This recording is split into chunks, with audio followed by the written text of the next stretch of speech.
There is no keener revelation of a society's soul than how it treats its children. That's what Nelson Mandela said to us. I would add to this that the situation of children in a society or in a country or in a nation, whatever you call it, is like a dipstick. It's like a thermometer that tells us what ails it or what is good in it. 21st century has thrown up diverse challenges for children in the form of the market, the internet, and although these are global challenges, in a globalized world, our children are not untouched by them. COVID has added to these challenges. Many of the gains that we had made over the years have now been reversed. In the face of the digital divide, the economic crisis that we have seen, children have dropped out of school. Many have been forced into labor.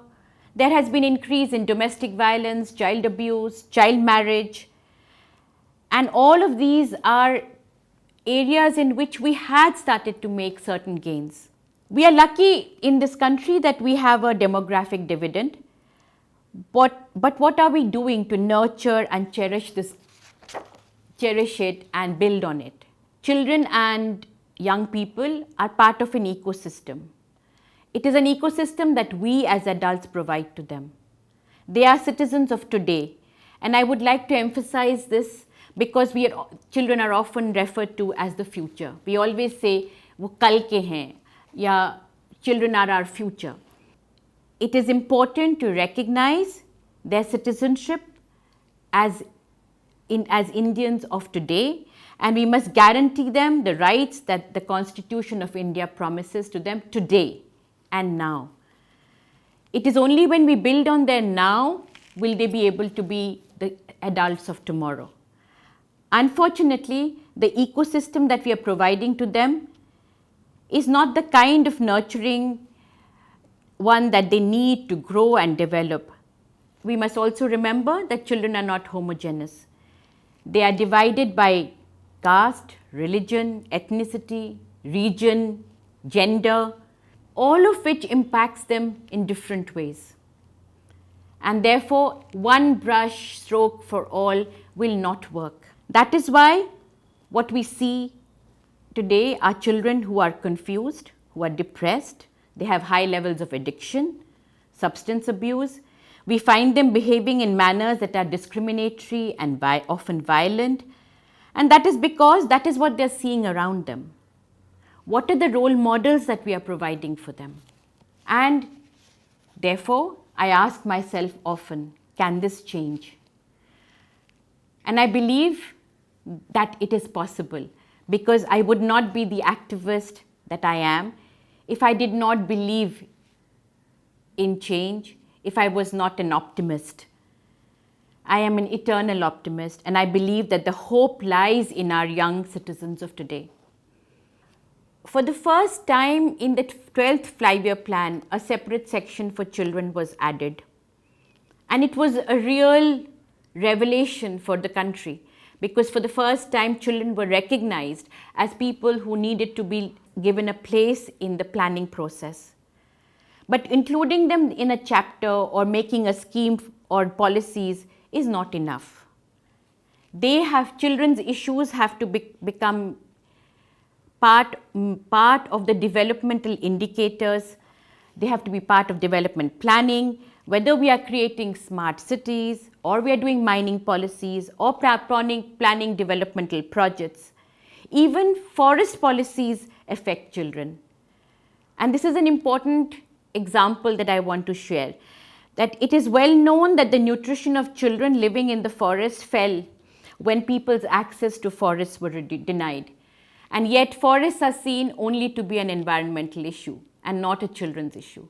So similarly, when roads are built, we need to see whether children can walk on them.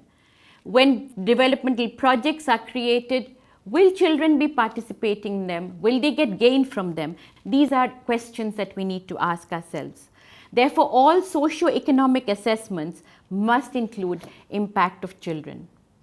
But most important of all, we must be able to help our children and young people to grow up as citizens that the framers of our Constitution would have wished.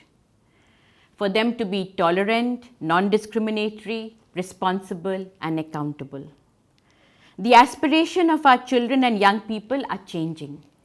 They have different dreams from us.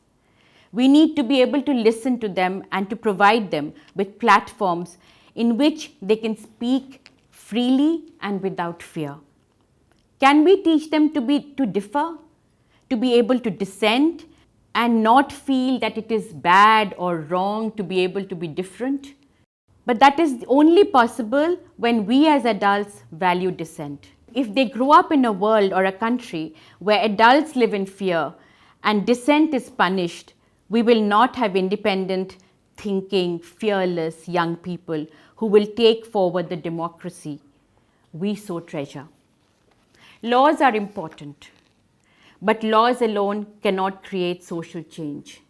Every time there is an incident of crime against children, there is a shrill cry from an emotional appeal from society asking for more and more penal provisions. And the easiest thing for the country or the state to do is to create yet another law. But the solution does not lie creating more laws, because as I said, that is not what leads to social change. Solution to all crimes against children cannot be retribution. It has to be in the delivery of justice and restoring the sense of justice to the victim.